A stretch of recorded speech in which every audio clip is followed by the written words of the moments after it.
Cartoon network ये एक ऐसा नाम है जिसको सुनते ही हमें हमारे बचपन के वो गोल्डन डेज याद आना शुरू हो जाते हैं कि कैसे हम स्कूल से आने के बाद अपना बैग फेंक के टीवी के सामने बैठ जाते थे और coverage the comedy dog show से लेकर जॉनी ब्रावो जैसे अमेजिंग कार्टून देखा करते थे। और फ्रेंड्स, इन कार्टून का क्रेज हमें इतना होता था कि अगर हम पोकेमोन देखते थे तो मार्केट से पोकेमोन के कार्ड्स आके घर में जमा करना शुरू कर देते थे। और जब ऐसे लाटू वाले कार्टून देखते थे तो हमारी घर की खुद की किचन की कढ़ाई ये लाटू का कॉम्पिटिशन बन जाती थी और उसके अंदर हम ये लाटू चला रहे होते थे। और बेन 10 देखने के बाद हमने कितना पैसा ऐसी नकली ओमनीट्रिक्स पे खर्च किया था, मतलब कि मार्केट से हम रोज एक नई ओमनीट्रिक्स लेकर आ रहे होते थे। और जो कार्टून हमें कार्टून नेटवर्क पर दिखाए जाते थे, यकीन करो वो कार्टून मुझे अभी भी याद आते हैं, क्योंकि कार्टून नेटवर्क दुनिया का ऐसा चैनल था जिसपे 24/7 सिर्फ और सिर्फ कार्टून ही दिखाए जाते थे। मतलब कि तुम कभी भी टीवी ऑन करोगे तुम्हें कार्टून नेटवर्क पे सिर्फ और सिर्फ कार्टून ही दिखाए जाएंगे। और फ्रेंड्स, 19वीं सेंचुरी से लेकर 20वीं सेंचुरी तक कार्टून नेटवर्क दुनिया का सबसे बड़ा कार्टून चैनल बन गया था।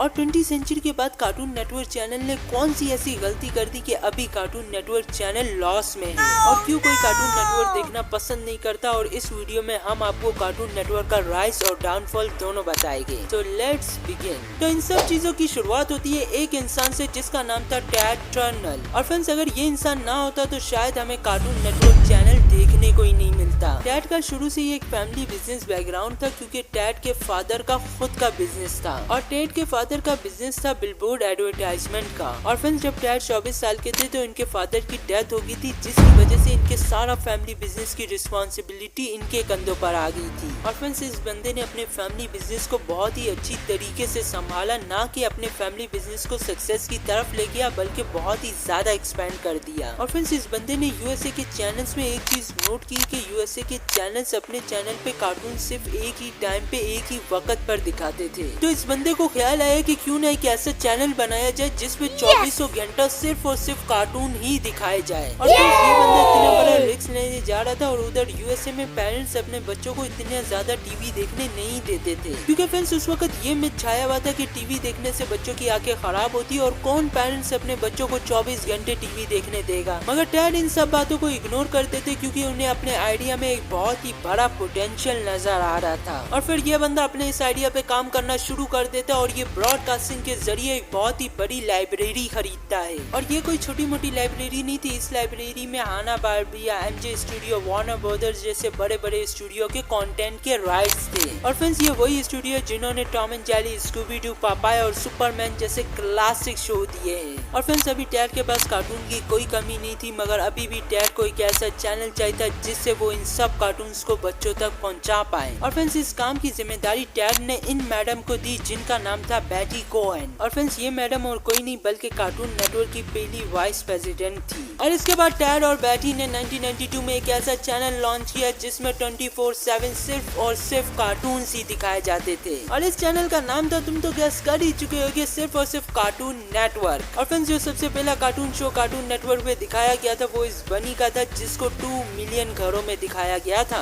मगर ये दोनों इससे खुश नहीं थे, क्योंकि ये दोनों चाहते थे कि कार्टून नेटवर्क अमेरिका के हर घर में हो। मगर उस वक्त टीवी के जो केबल प्रोवाइडर होते थे वो अलग अलग होते थे और उनकी मर्जी होती थी कि वो किस चैनल को अपने पैकेज में डाले और किस चैनल को अपने पैकेज में नहीं डाले। और कार्टून नेटवर्क एक नया और एक अनटेस्टेड चैनल था और ये चैनल स्पेशली बच्चों को टारगेट करने के लिए बनाया गया था। और इसी की वजह से केबल ऑपरेटर बिल्कुल इस चैनल को अपने पैकेज में नहीं रखना चाहते थे। और केबल ऑपरेटर इस चैनल को बिल्कुल अपने पैकेज में रखना नहीं चाहते थे, जिसकी वजह से टैड को लगा था कि ये चैनल कभी चलेगा ही नहीं। और इसी वजह से टैड अपने पुराने सक्सेसफुल चैनल TNT और TBS को कार्टून नेटवर्क के साथ मर्ज कर देते हैं। अगर साफ अल्फाजों में समझाऊं तो इन्होंने केबल ऑपरेटर्स को बोल दिया था कि अगर तुम्हें TNT और TBS जैसे पॉपुलर चैनल चाहिए तो तुम्हें कार्टून नेटवर्क लेना पड़ेगा। और उस वक्त TNT और TBS बहुत ही मशहूर और पॉपुलर चैनल थे, जिसकी वजह से केबल ऑपरेटर को मजबूरी तौर पर कार्टून नेटवर्क को लेना ही पड़ा। और इसी वजह से जिस घर में TNT और TBS जैसे चैनल होते थे उन घर पे कार्टून नेटवर्क की सब्सक्रिप्शन ऑटोमेटिकली आ जाती थी। और टैड की इसी जीनियस स्ट्रेटेजी ने कार्टून नेटवर्क को अमेरिका के हर घर तक आसानी से पहुंचा दिया, क्योंकि उस वक्त TNT और TBS पहले से ही अमेरिका के 17 और 80 घरों में अवेलेबल था। और ऐसे ही देखते देखते कार्टून नेटवर्क अमेरिका का 5th मोस्ट पॉपुलर चैनल बन गया। मगर ये दोनों इस सक्सेस से बिल्कुल खुश नहीं थे, क्योंकि ये कार्टून नेटवर्क पे जो कार्टून दिखा रहे थे ना, वो पुराने स्टूडियो से लिए गए थे, जिसके हाना बार्बिया और वार्नर ब्रदर्स के जो क्लासिक कार्टून शो है ना, उनको ये लोग कार्टून नेटवर्क पर दिखा रहे थे। और ये दोनों चाहते थे कि कार्टून नेटवर्क की खुद की आइडेंटिटी हो, जैसे कि कार्टून नेटवर्क के खुद के शोज हो और खुद के ही कार्टून हो। और इसी विजन को लेके चलते हुए बेटी ने 1995 में कार्टून नेटवर्क के लिए एक बहुत ही बड़ा रिस्क लिया। इन्होंने फैसला किया कि ये कार्टून नेटवर्क के लिए न्यू शोज बनाएगी और 1995 के बाद कार्टून नेटवर्क ने अपने खुद के शोज लॉन्च करना शुरू कर दिया। और इसके बाद हमें कार्टून नेटवर्क पे देखने को मिले कार्टून नेटवर्क के OG शोज,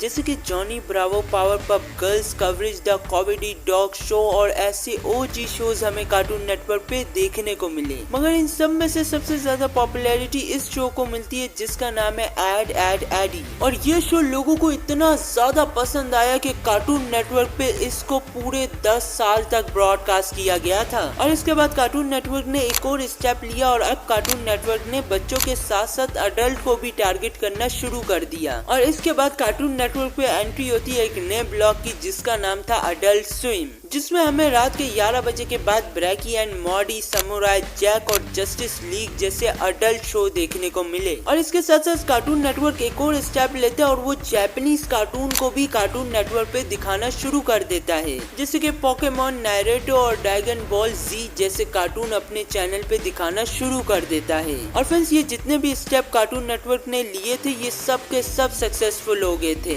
मगर फिर कार्टून नेटवर्क ने एक ऐसी गलती कर दी जिसके बाद आज कोई कार्टून नेटवर्क को देखना पसंद ही नहीं करता। 19s के एंड तक कार्टून नेटवर्क एकदम मस्त चल रहा था। कार्टून नेटवर्क बच्चों को, अडल्ट को, सबको टारगेट कर रहा था। मगर जैसे ही 19s का एरा खत्म होता है और 2000 का एरा आता है, तभी शुरू होता है असली गेम, मतलब के कंपटीशन का गेम। अब कार्टून नेटवर्क के सामने आते दो बड़े कॉम्पिटिटर्स, पहला निकलोडियन जो स्पंज बॉब और निंजा हथौड़ी जैसे कार्टून लेकर आया, और दूसरा डिज्नी जो लेकर आया मिकी माउस, डोरेमोन और बहुत से लाइव एक्शन शोज। और ये चैनल कार्टून्स के साथ साथ बहुत से लाइव एक्शन और रियलिटी शोज भी दिखाना शुरू कर दिए थे। और यही चीज थी जो बच्चों को, टीनेजर्स को और अडल्ट को इन चैनल्स की तरफ अट्रैक्ट कर रही थी। और देखते ही देखते धीरे धीरे कार्टून नेटवर्क की भी ऑडियंस इन चैनल्स पे शिफ्ट होना शुरू हो गई थी। और अब कार्टून नेटवर्क को बहुत ही कम बच्चे देख रहे थे। मगर अब सवाल आता है कि इन दोनों के होते हुए कार्टून नेटवर्क का इतना बड़ा डाउनफॉल आया तो आया कैसे? तो ये हुआ इस वजह से कि टैड ने 1996 में फाइनेंशियली प्रेशर की वजह से अपना पूरा टर्नल एम्पायर टाइम वार्नर के साथ मर्ज करवा लिया था। अगर सिंपली बोलूं तो टैड ने अपना बना बनाया बिजनेस TW वालों को बेच दिया। और ये डिसीजन टैड की लाइफ का सबसे बुरा डिसीजन था, क्योंकि इस मर्जर से पहले टैड जब अपने ब्रॉडकास्टिंग चैनल्स के अंदर CNN, TNT, TBS और कार्टून नेटवर्क जैसे चैनल चला रहे थे, तो इस वक्त कार्टून नेटवर्क का फुल कंट्रोल सिर्फ और सिर्फ टैड के पास था। मगर जब TW ने इनकी कंपनी को ले लिया तो इनके हाथ से कार्टून नेटवर्क का फुल कंट्रोल चला गया। और अब कार्टून नेटवर्क के डिसीजन कुछ न्यू लीडर्स लेना शुरू हो गए थे, जो कार्टून्स को प्रॉफिट की निगाहों से देखते, ना कि आर्ट और क्रिएटिविटी की निगाहों से। और इन्हें ये तक नहीं पड़ी कि ऑडियंस का एंटरटेनमेंट हो रहा है नहीं हो रहा, हम अच्छे कार्टून दिखाए ना दिखाए, बस इनकी जेब में पैसा आना चाहिए। जिसकी वजह से सिर्फ पैसा कमाने के लिए ये लोग लो बजट और बिना एफर्ट वाले शो कार्टून नेटवर्क पे दिखाना शुरू हो जाते हैं। और साथ ही साथ 2001 में first vice president of cartoon network बेटी, जिन्होंने कार्टून नेटवर्क को अच्छी तरीके से बनाया, इन्होंने भी रिजाइन कर दिया। और इनके जाने के बाद कार्टून नेटवर्क के बहुत ही ज्यादा बुरे दिन आ गए थे, क्योंकि इनके जाने के बाद जो नए लोग आए उन्होंने कार्टून नेटवर्क का लोगो तो चेंज किया, मगर साथ ही साथ सारे OG शोज ही हटा दिए। मतलब कि कॉम्पिटिशन्स के चलते इन्होंने वो शोज जो बच्चे देखना पसंद करते थे, वो सारे OG शोज ही हटा दिए। और इसके बाद कार्टून नेटवर्क पे सबसे ज्यादा लाइव एक्शन शोज शोज आ रहे थे। मतलब कि साला तुम्हारे नाम में ही कार्टून है और तुम दिखा रहे क्या लाइव एक्शन शोज। अगर सिंपल बोलूं तो इसकी वजह से कार्टून नेटवर्क का एंड आ गया और लोगों ने भी कार्टून नेटवर्क देखना बंद कर दिया। और जब इन्हें रियलाइज हुआ कि इन्हें कार्टून नेटवर्क पे कार्टून भी दिखाने चाहिए तो ये कुछ ऐसे कार्टून लाए जिनको ऑडियंस ने बिल्कुल रिजेक्ट कर दिया। और जब इन सब चीजों से बात नहीं बनी तो कार्टून नेटवर्क ने अपने ओजी शोज के रीबूट बनाना शुरू कर दिए और इतना गंदा रीबूट किया जैसे पावरपफ गर्ल्स को ले लो, बेन 10 को ले लो, टीन टाइटल्स को ले लो, बिल्कुल घटिया। और टीन टाइटल्स बच्चों को तो बहुत पसंद आया मगर अडल्ट से इन्हें बहुत ही ज्यादा बैकलैश मिला। तुम खुद ही सोचो कि जिन लोगों ने स्टार फायर को ऐसे देखा हो वो ऐसे स्टार फायर को देख के क्या करेंगे। और भाई सबसे गंदा रीबूट जो इन्होंने निकाला वो इस बेन 10 का था। तुम पहले हमारे ओजी बेन 10 का ट्रांसफॉर्मेशन देखो और फिर इस बेन 10 का ट्रांसफॉर्मेशन देखो, तुम्हें फर्क खुद ही समझ में आ जाएगा।